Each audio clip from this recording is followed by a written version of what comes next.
Hi, this is Mrs. Nelson. Each week I'm going to be posting a digital Frayer model that you can use as you are working to acquire your vocabulary for language arts. So to get to the Frayer model each week, you'll start from our home page, and then you'll scroll down and you'll find the week that we're working on. So this week we're working on September 7th through 11th. I click on that, and when the page loads, it's going to jump straight to the module that has that information. So this is ELA Unit 1, Week 2, Thunder Rose. I'm going to click on that. You can see I've included some other information, including some flashcards of your vocabulary for the week, as well as a video this week about how to create a test in Quizlet so you can test yourself on this vocabulary.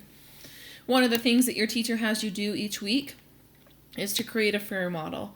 And so far, this Frayer model, this Foursquare, she's had you just write it down on your paper and draw all the boxes and write in all the information. And I wanted to digitize that for you. So I'm going to include a link. This is the same link twice, just to get your attention. Include a link to a Frayer model that I've created for you. So you're going to click on the link, and then it's going to ask you if you want to make a copy. I do this on purpose so that you don't have to make a copy afterwards, that you can start editing right away, and it will save it in your Google Drive. So I'm going to click Make a Copy. And it's loading. There we go. And you can see for our vocabulary that I already have a Frayer model created for you. I've also typed in each of the words and the definition that the teacher shares with you so that you have some of those steps done. So you need to fill out the other portions of the Frayer model.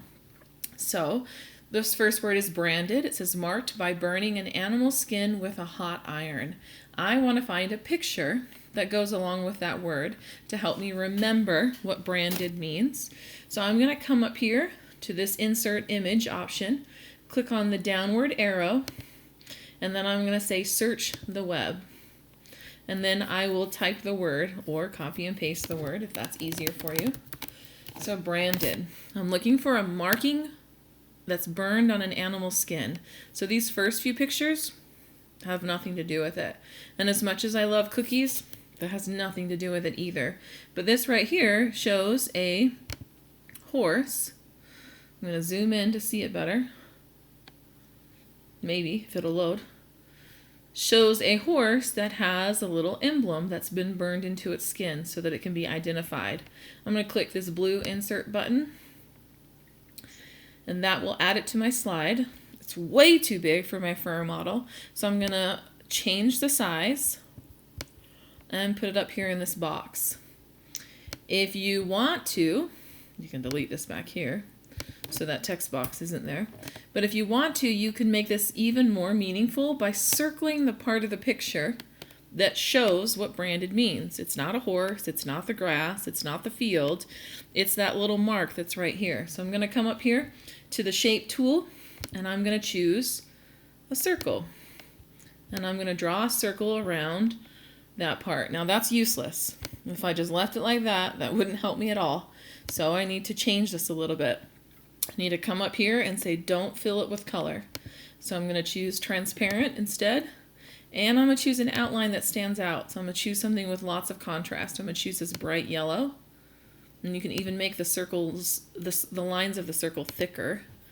And so now when I look at that image, I remember, oh yeah, it's that part of the animal, that's the branding. So that I can even do that kind of extra detail to show in my picture what it is that branding means. Another thing that you are asked to do is to come up with synonyms or antonyms. Google has a lot of really cool tools that are already built in.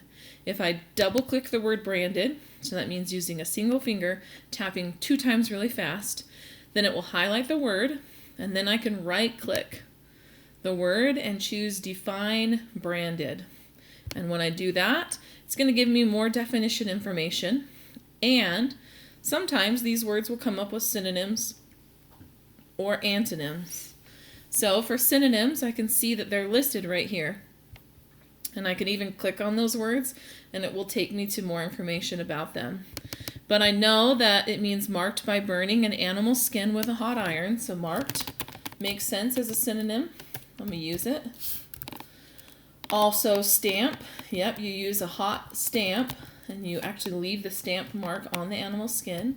So I'm going to use that one too. Burn makes sense to me. Sadly, we burn the animal's skin.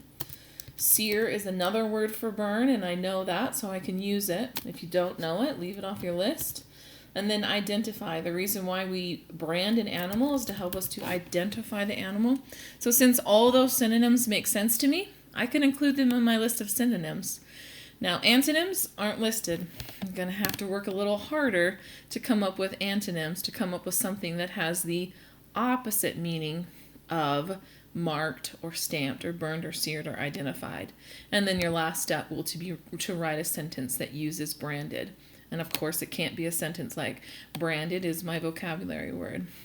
You would use a sentence something like, the rancher branded all of his 6 new horses that he recently purchased at an auction.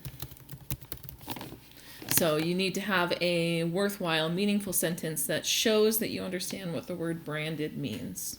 And then you would just advance to the next slide and keep going with your other vocabulary. Do you have to use this tool? No, absolutely not.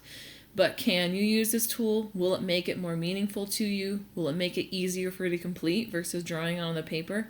Maybe. And if so, use the tool.